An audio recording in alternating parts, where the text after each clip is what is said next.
Ligado? Tá. Olá, turma de 8º ano, tudo bem? Vamos ver aí mais uma vez verbos, tá certo? Dessa vez vamos abordar a estrutura até chegarmos aí a questão da estrutura regular e irregular, tudo bem? Praticamente é só uma revisão para que a gente possa chegar bem na atividade que será proposta para vocês ao final desta aula, ok? Então vamos lá. Verbos, como já vimos, eles podem ser classificados em diversas maneiras, certo? Uma delas é em relação ao modo como são conjugados. Então, nesse caso aí, eles podem ser regulares e irregulares, tá bom? Vai depender muito de como está sendo colocado lá o seu radical na conjugação. Os verbos irregulares, como eu disse, vamos revisar novamente, certo? Nesse caso aqui, os verbos regulares, eles vão apresentar uma estrutura fixa, digamos assim.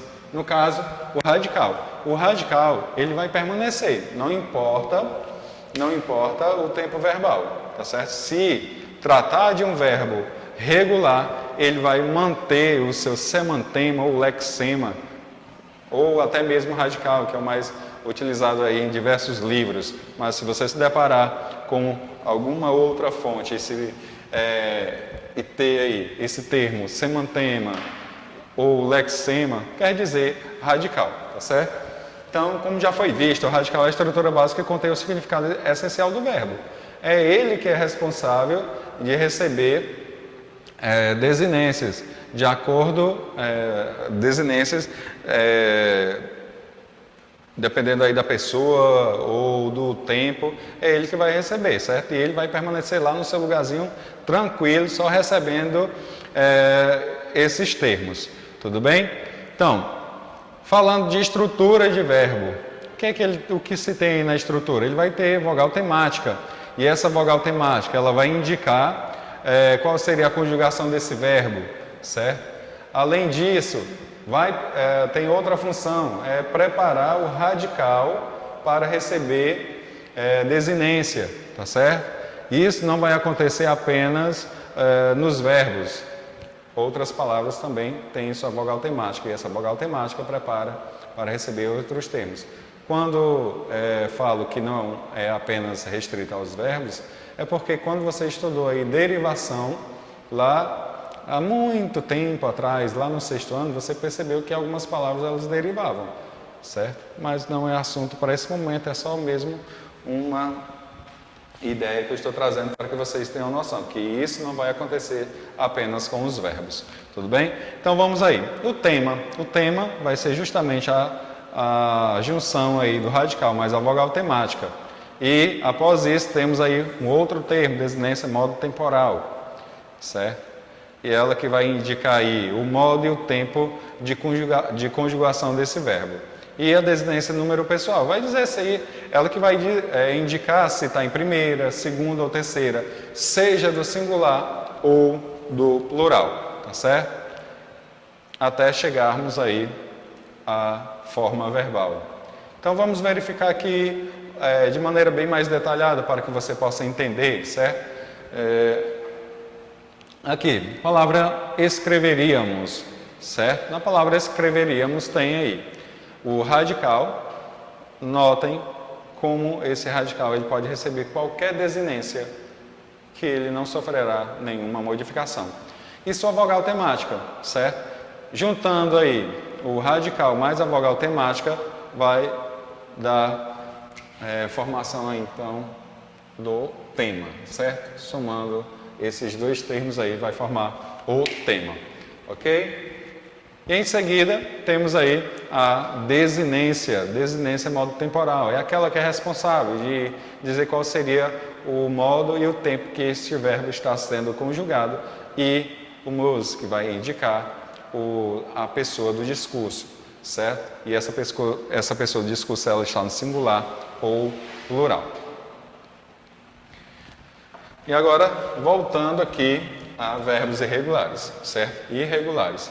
Como já foi dito anteriormente, esses verbos poderão apresentar algumas modificações ou no radical ou na desinência, certo? Então, se você conseguir notar qualquer uma dessas mudanças, você está se deparando aí com um verbo irregular, tá certo?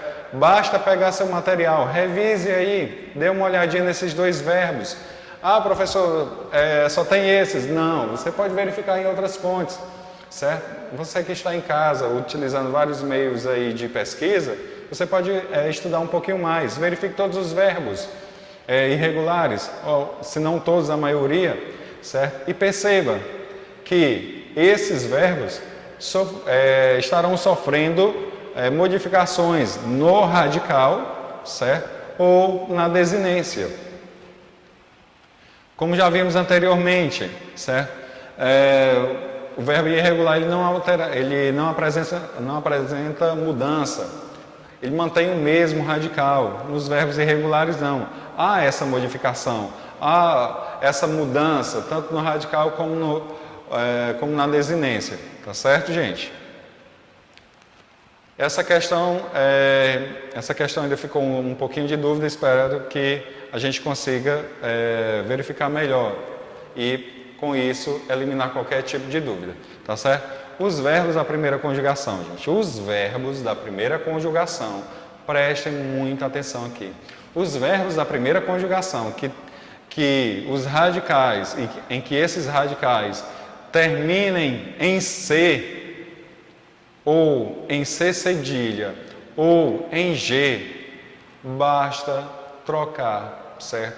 Basta eliminar essas letrinhas e fazer essa mudança, colocando aí QU ao invés de C, certo? Colocar C ao invés de C cedilha, colocar GU ao invés de apenas G. Tá certo? E todos esses verbos de primeira conjugação, fazendo esta alteração, estarão seguidos de quem? Estarão sendo seguidos de vogal E, certo? Verifique aí novamente. Olha o que aconteceu, certo? No caso aqui o C foi trocado por quem? Por QU. Olha aí no verbo que em seu radical termina com C cedilha, foi trocado por quem? Por C. Coloque aí com sua canetinha, com sua caneta, aliás, com seu lápis, certo? O G foi trocado por quem? Por GU, certo? Note. Ah, professor, isso trata-se de um verbo irregular? Não, trata-se de uma acomodação gráfica, certo? E essa acomodação gráfica, ela não mexeu tanto na estrutura, não mexeu tanto no radical ou na desinência, só foi uma acomodação, ok? Houve aí uma contração. Vamos ao próximo caso, certo? No próximo caso, temos aqui verbos de segunda e terceira conjugação. Quando esses radicais terminarem em C, G e GU, deverão ser substituídos por quem? Por C cedilha, J, I, G, todos eles seguidos por quem? Aliás, sempre que eles seguem um O ou A, certo? Seguidos por vogal O ou A. Então vamos aí, observem essas alterações, tudo bem? Façam aí a anotação do seu material, olha aí, o C foi substituído por quem? Por C cedilha, certo? Por C cedilha. No caso, o G.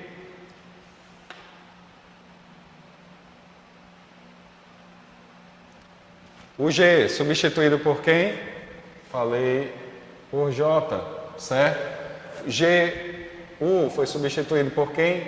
Por G, certo? Distinguir, olha aí, a terminação G foi substituído por quem? Por apenas G, certo? Então, nesse caso, faça essas anotações, tenha essa percepção de como ocorre. Caso Agora voltando aqui, repetindo.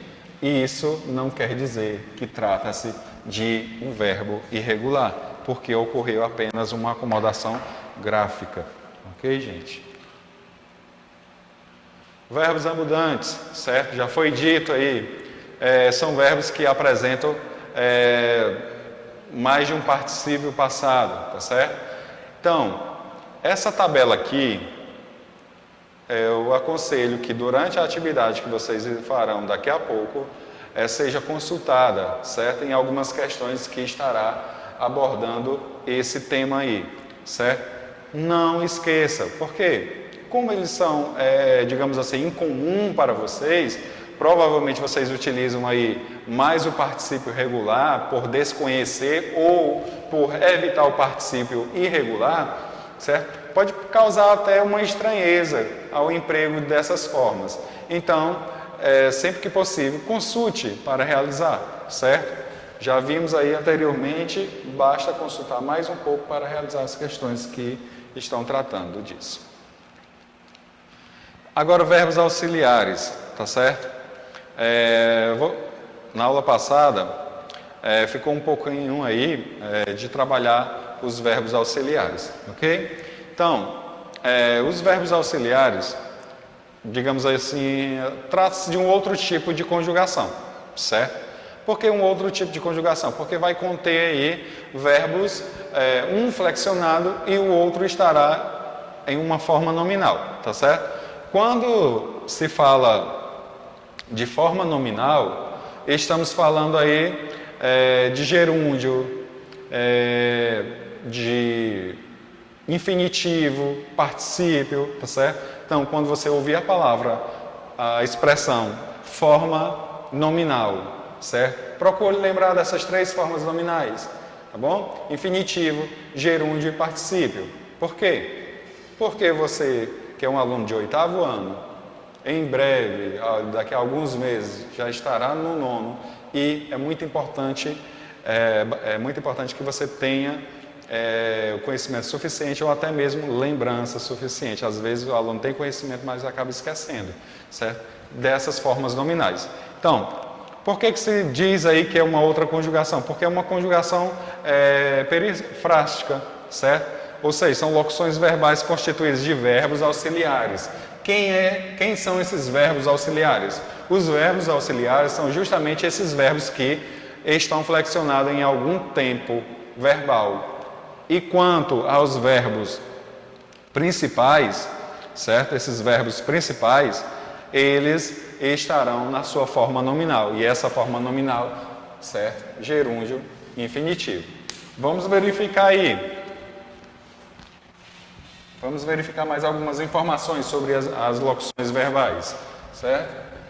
Então, as locuções verbais são um conjunto de verbos que numa frase desempenham um papel equivalente a de um único verbo. Então, quando se fala de locução verbal, note que são dois verbos, mas que possui valor único. Um único valor, só possui um valor, tá certo? Então, o primeiro verbo chamamos aí de verbo auxiliar, certo? Temos aí o último verbo, vai ser chamado de verbo principal. O último verbo, ele estará em quê? Ele vai estar em uma forma nominal. Tudo bem? Vamos ao exemplo. Estou lendo o jornal. Marta veio correndo. Percebeu? Olha aí. Esse aqui, gente, verbo auxiliar, certo? Verbo auxiliar, enquanto o outro temos aí, seria o quê? Seria o verbo principal. Verbo principal. Isso vai ocorrer nos outros exemplos, tudo bem? Note aí, Marta veio correndo, verbo auxiliar, mais verbo principal. Segundo exemplo, ninguém poderá sair antes do término da sessão. Ok? Então, é isso que eu queria chamar a atenção de todos vocês sobre os verbos auxiliares. Ok? Então, basta revisar o material, realize as atividades que estarão sendo propostas daqui a pouco, certo? Logo após esta aula. E não esqueça, daqui a pouco também o nosso encontro online. Tchau, turma. Até daqui a pouco.